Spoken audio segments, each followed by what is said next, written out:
Vaksinasi itu salah satu upaya kedokteran yang paling berhasil sejauh ini, karena dengan adanya vaksinasi, penyakit-penyakit yang dahulu bikin masalah yang luar biasa di dunia ya, seperti misalnya penyakit polio tadi ya, banyak sekali yang lumpuh loh. Uniknya imunisasi adalah dia harus cakupannya tinggi supaya terjadi namanya kekebalan komunitas ya, atau herd immunity. Jadi makin menular sebuah penyakit, makin harus tinggi cakupan yang ada. Contohnya, halal haram itu sebetulnya ada fatwa MUI ya. Ketika tidak divaksin bisa bikin kematian, maka program vaksinasi atau program imunisasi hukumnya wajib. Selamat datang di Prokes, Pro 3 Kesehatan. Sehat bukan hanya tentang terhindar dari penyakit. Sehat adalah tentang menjaga diri, merawat orang-orang tercinta, dan juga menikmati setiap momen kehidupan. Bersama para dokter, tenaga kesehatan, dan juga para ahli, kita akan membahas isu-isu kesehatan dengan bahasa yang lebih ringan, tetapi tetap mudah dipahami dan juga dengan sumber-sumber yang terpercaya. Kali ini kita masih berada di set nih, kita ada di Klinik Kesehatan RRI yang letaknya itu ada di lantai 2 gedung SLN. Nah, untuk info aja nih Sobat Pro 3, klinik kesehatan ini tuh udah beroperasi belasan tahun lah ya. Tapi kita baru pindah nih, dan beroperasinya itu setiap hari Senin sampai Jumat jam 1 sampai jam 3 sore. Nah, kali ini aku nggak sendirian, aku ditemenin langsung sama Nurse Dani selaku perawat yang memang bertugas di klinik ini. Hai. Sapa-sapa Sobat Pro 3 dulu boleh? Halo teman-teman Pro 3. Gimana, sehat kabarnya? Masih harus tetap semangat ya Sobat Pro 3. Nah, di episode kali ini nih kita bakal bahas salah satu isu kesehatan yang masih kerap ramai dibincangkan oleh bunda-bunda, ayah-ayah di media sosial nih terutama, yaitu mengenai vaksinasi anak. Nah, kali ini kita akan ada kedatangan tamu spesial yang akan bisa menjelaskan lebih tentang vaksinasi ini. Sudah hadir langsung bersama kita Ketua Umum Ikatan Dokter Anak Indonesia, Dr. Piprim Basara. Halo Dr. Piprim. Halo. Dok. Sehat dok? Alhamdulillah. Alhamdulillah. Masih semangat ya dok ya? Semangat. Nah dok, aku mau nanya-nanya dikit nih dok mengenai vaksinasi. Vaksinasi anak itu kalau dari dokter sendiri sepenting apa sih dok? Ya jadi salah satu hal yang membedakan anak dengan dewasa itu adalah aspek tumbuh kembang ya. Tumbuh itu bertambah ukuran berat badan dan panjang badan, berkembang itu bertambah kecerdasan, perkembangan organ tubuhnya, yang intinya adalah meningkatkan kualitasnya. Nah, untuk tumbuh kembang anak ini dia punya jalur untuk mencapai potensi yang bawaan dia ya. Nah, untuk supaya dia mencapai potensi jadi generasi emas lah misalkan, itu nggak boleh ada gangguan sepanjang fase tumbuh kembangnya. Nah, di antara gangguan-gangguan itu adalah anak tertular penyakit yang ganas dan berbahaya. Ya, misalnya anak yang sedang tumbuh kembang tertular penyakit polio. Ya, dia kan polio kan bikin lumpuh ya.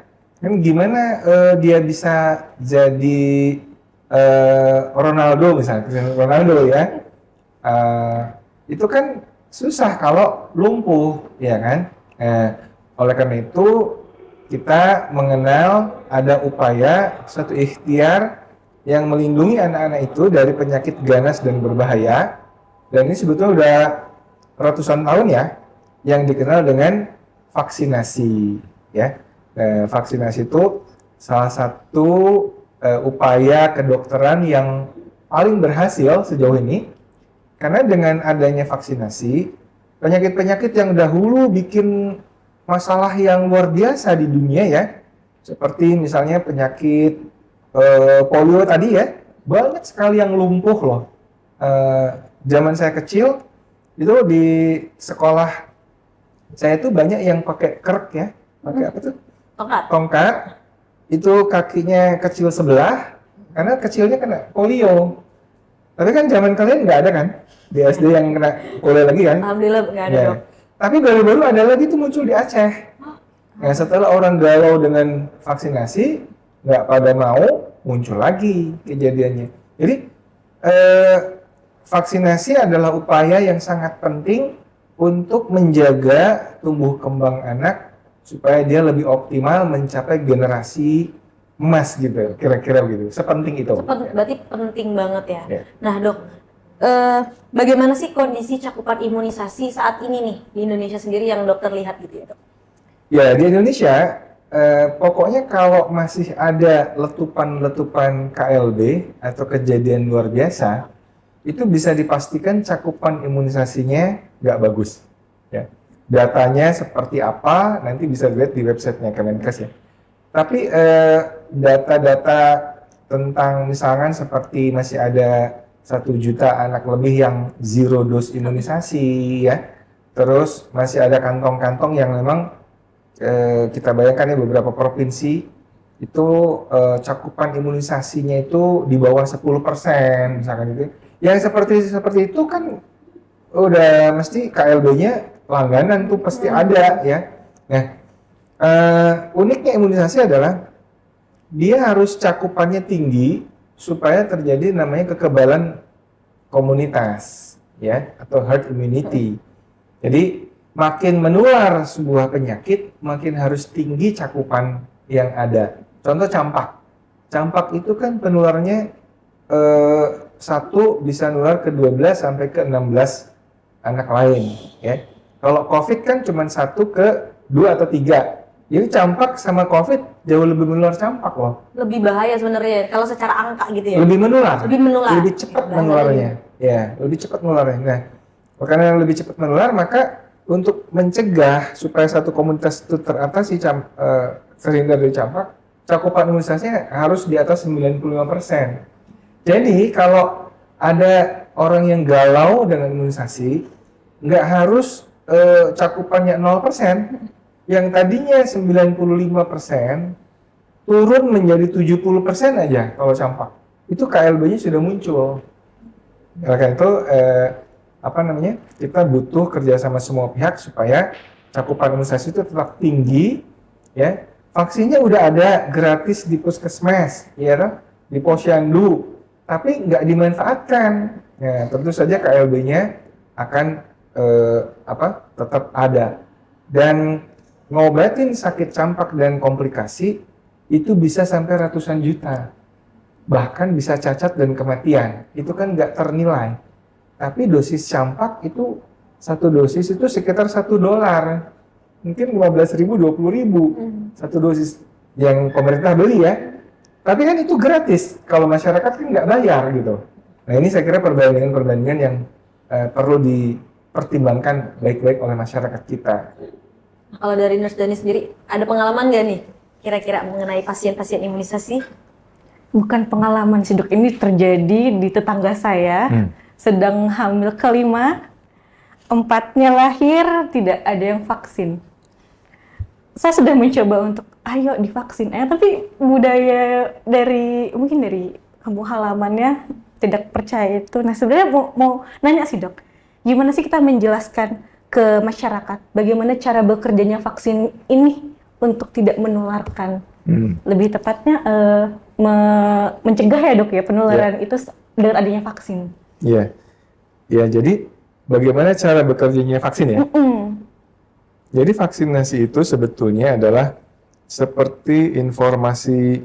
Contohnya gini, kita punya tentara nih, tapi tentara itu kita kasih informasi intelijen untuk supaya dia lebih canggih lagi ketika musuhnya datang menyerang.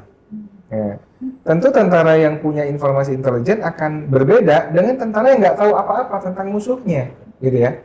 Nah, jadi sebenarnya imunisasi itu melatih sistem imun atau kekebalan kita yang spesifik itu supaya ketika dia menghadapi musuh yang beneran, dia sudah tahu strategi melumpuhkannya seperti apa gitu. Jadi melatih tentara-tentara dalam tubuh kita supaya dia lebih ahli lagi dalam hal pertahanan tubuh. Ketika nanti musuh yang berupa virus ganas atau bakteri ganas itu menyerang, itu kita bisa lebih selamat gitu. Kan ada orang begini ya, saya sih nggak mau imunisasi, nggak mau vaksinasi, maunya kekebalan alamiah aja. Iya, banyak Gitu ya? tuh yang kayak gitu. Saya mau cara alami aja. Iya. Nah, jadi gini, memang betul kayak campak nih. Anak yang sakit campak, sesudah kena campak, lalu sembuh, dia kebal kalau nanti tertular campak lagi. Itu namanya kebal sesudah sakit alamiah campak. Tapi kan manusia dikasih akal. Iya. Dia nggak mau kena sakit campaknya, karena sakit campak kan nggak enak loh. Demam, ini merah semua, gatal, belum kalau komplikasi radang otak. Ya kalau hidup, belum kalau radang paru-paru pneumonia, belum diare, belum bisa sampai tuli dan sebagainya. Nah, kalau itu yang terjadi kan nggak enak. Manusia pingin dapat kebalnya, nggak mau dapat sakitnya. Kan bisa sakit dulu baru kebal, Iya. tapi karena dikasih akal, dia mau kebalnya tanpa sakit. Akhirnya si virus campak itu diambil, diisolasi, dilemahkan dulu tuh si virus, ya, dibikin agak-agak teler gitu, agak kelenger, kemudian disuntikkan ke anak-anak. Dia dapat kebalnya, tapi virus yang lemah ini nggak bisa bikin sakitnya. Nah, itulah pentingnya ilmu pengetahuan supaya manusia tetap bisa sehat tanpa dapat sakitnya. Kira-kira gambaran vaksinasi kayak gitu. Ya. Dok, apa sih bedanya imunisasi dasar, imunisasi rutin, sama imunisasi tambahan, Dok? Ya, sebenarnya imunisasi dasar itu imunisasi yang ada di posyandu ya. Itu yang ada berdasarkan jadwal di buku pink itu ya.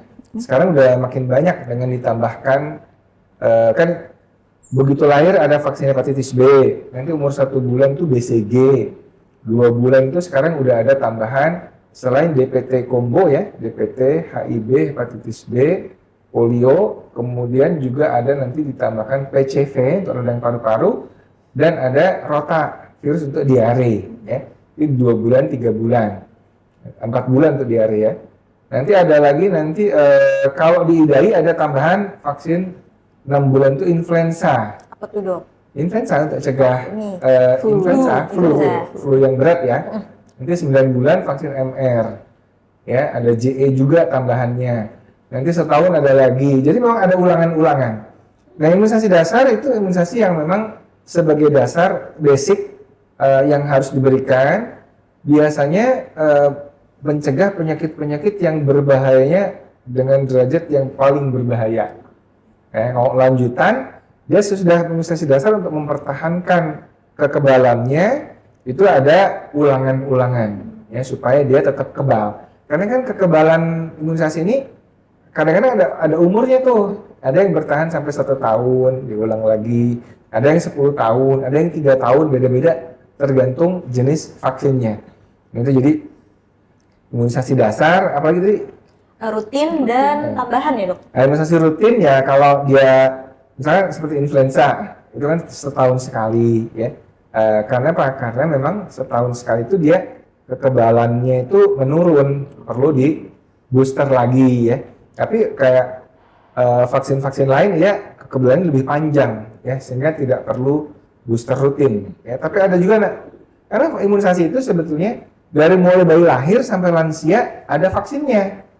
Sebelum hamil ada lagi vaksinnya gitu untuk cegah misalnya sindrom rubella kongenita tadi ya, ada vaksinnya juga. Jadi memang berbagai jenis vaksin dari mulai bayi sampai dewasa sampai lansia itu ada tujuannya untuk mencegah penyakit ganas dan berbahaya.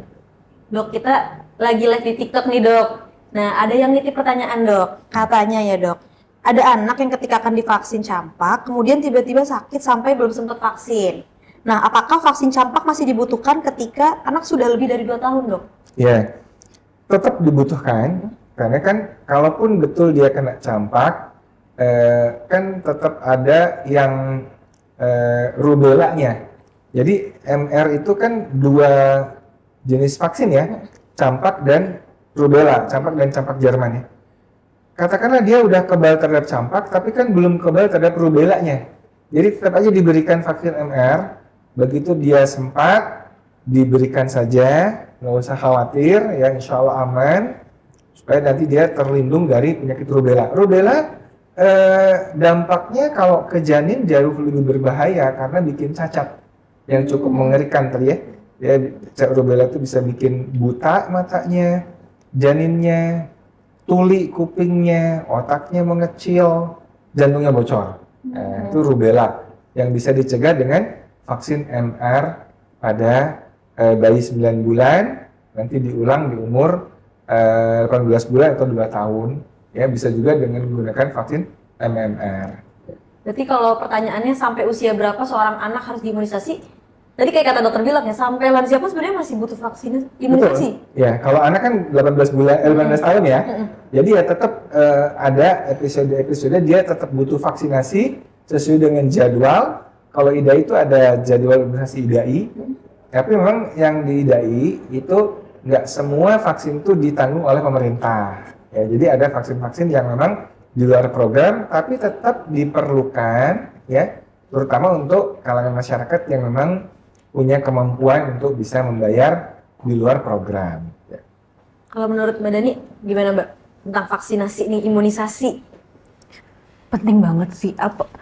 Dokter kemarin denger nggak dok yang tentang penelitian sebuah ilmuwan gitu dok, bahwa kalau imunisasi ini tuh membuat anak tuh menjadi autis, menjadi cacat. Bahkan kita sebagai nakes dok, kita sudah ayo ibu-ibu anaknya vaksin. Dengan adanya berita ini tuh makin kayak kan ini ilmuwan, lebih percaya ilmuwan ini dibanding kita yang sebagai nakes dok. Karena ada media sosial kali ya dok? Iya, itu gimana dok tanggapan dokter nih? Ya sekarang memang banyak orang yang dapat sumber informasi yang dari media sosial ya, tetapi validitasnya kan perlu kita uji ya. Kalau betul vaksin itu bikin autis dan sebagainya, tentu yang kejadiannya itu tentu harusnya banyak banget gitu ya, karena udah ratusan juta anak yang divaksin ya MR misalkan. Tapi kalau yang spesifik autis itu kan publikasi terkait autis dan vaksin MR itu adalah hoax ya. Akhirnya kan si dokter bedanya dicabut SIP-nya, jurnalnya ditarik ya, dibatalkan karena dia bikin penelitian yang bohong, penelitian palsu, ya gitu ya. Jadi saya kira masyarakat mungkin perlu lebih bijaksana dalam mencari berita, ya. Yang viral-viral itu belum tentu betul ya, karena kadang kan berita buruk jauh lebih cepat menyebar dan dipercaya daripada berita baik, ya. Di sini pentingnya edukasi seperti kita kali ini, ya, supaya masyarakat lebih tenang lagi, ya. Kadang-kadang kan ada dua hal tuh yang bikin masyarakat galau ya, isu halal haram dan isu KIPI. Betul nggak? KIPI. Saya ingin bahas masalah KIPI dulu ya. Boleh dok, silakan. KIPI itu kejadian ikutan pasca imunisasi. Jadi semua kejadian sesudah anak itu diimunisasi dilaporkan dan dicatat, ya.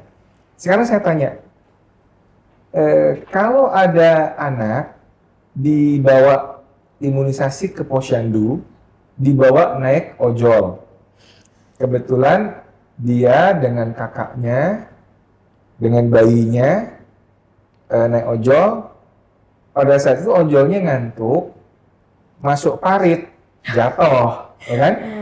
Bayinya ketimpa motor, tangannya patah. Nah, pertanyaannya, itu KIPI bukan? Bukan. KIPI bukan? Bukan. Itu KIPI. Oh, KIPI. KIPI. Karena pasca Kejadian imunisasi. ikutan pasca imunisasi. Apapunnya, jadi apapun. Betul. Ikutannya itu ya dok ya? Iya, kejadian ikutan. Jadi betul anak itu paginya imunisasi, pulang dari posyandu patah tangan. Boleh nggak wartawan nulis setelah imunisasi bayi itu mengalami patah tangan? Boleh nggak? Ya benar sih dok. Boleh. Betul nggak? Betul sih.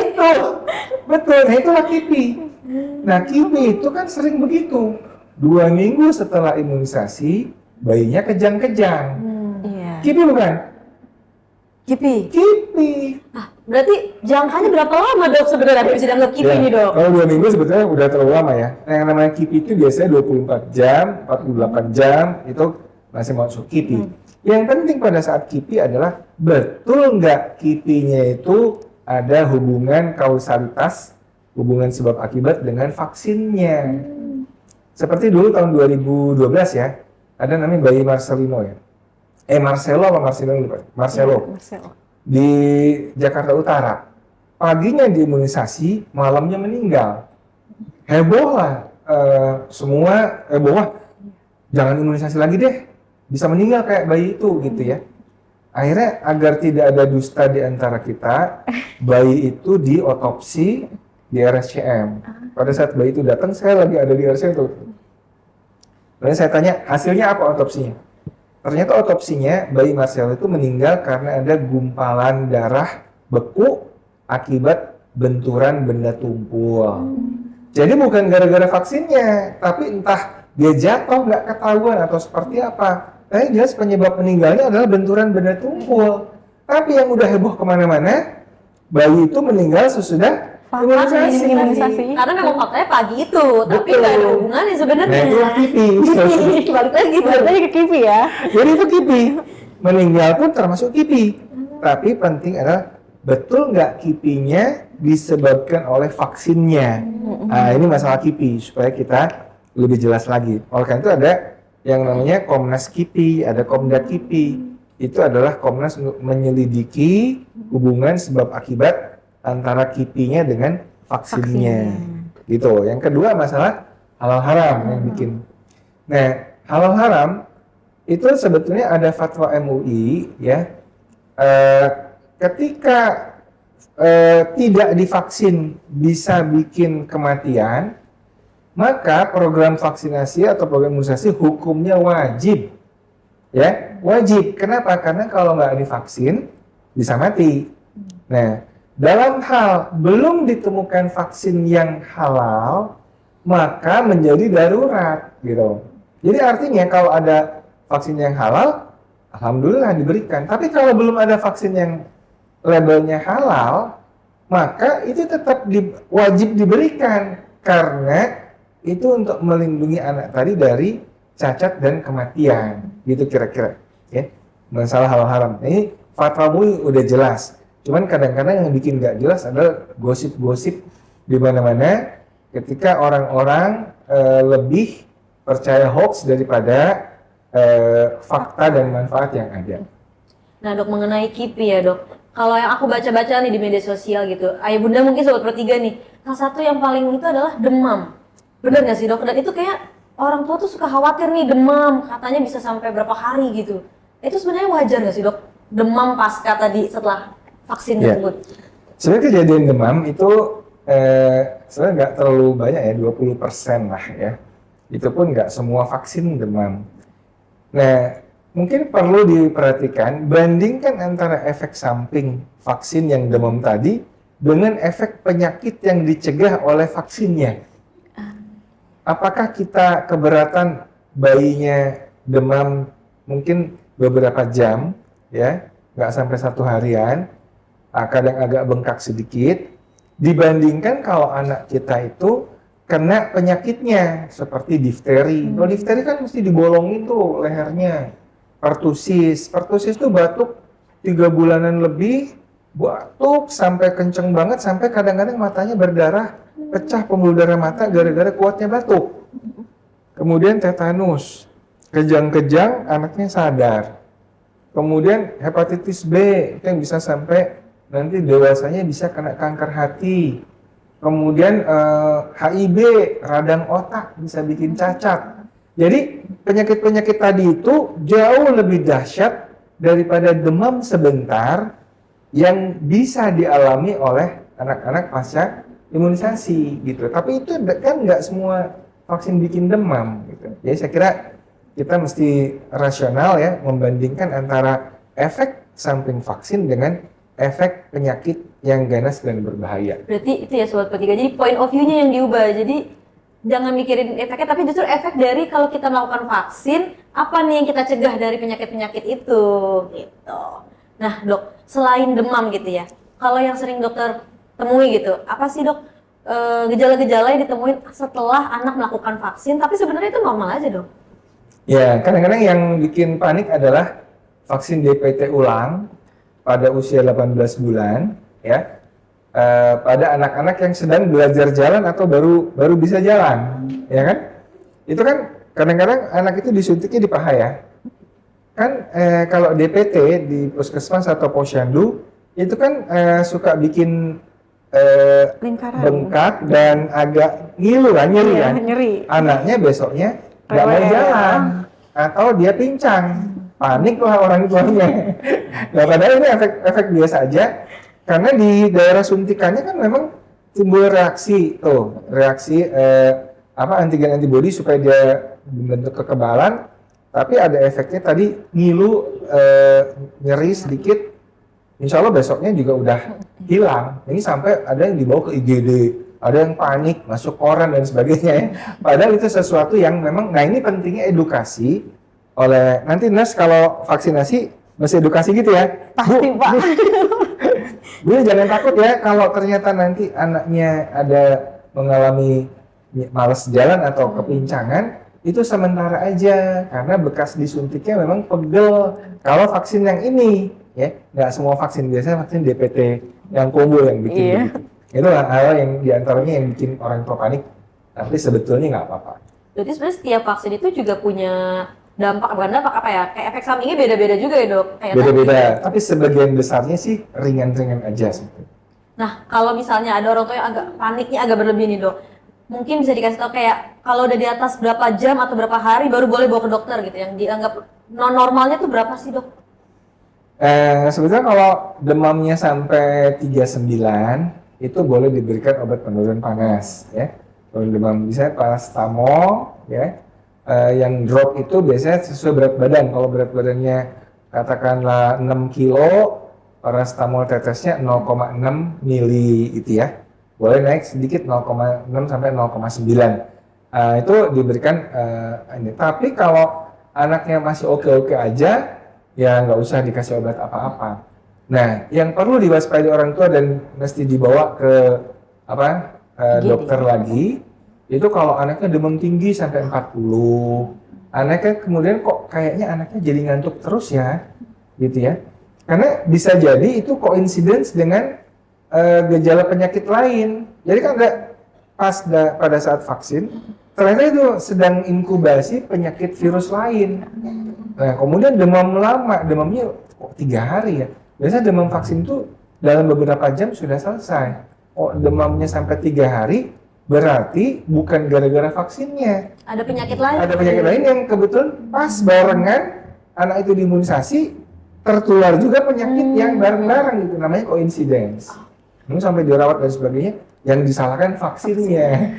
Padahal dalam setelah diselidiki, oh ini anak ternyata bareng-bareng terkena demam berdarah gitu. Nah dok, kalau misalnya ada orang tua yang sadar nih kalau misalnya aduh anak saya belum divaksin nih, atau bisa bilang terlambat gitu ya dok. Ya. Nah itu gimana dok? Bisa dikatain terlambat nggak sih dok itu?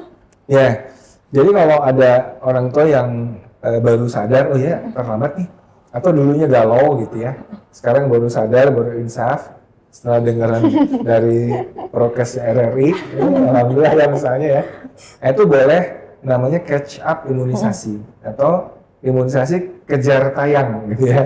Jadi bukan hanya media aja nih yang kejar tayang. Dokter, orang tua juga ya dok? Kejar tayang.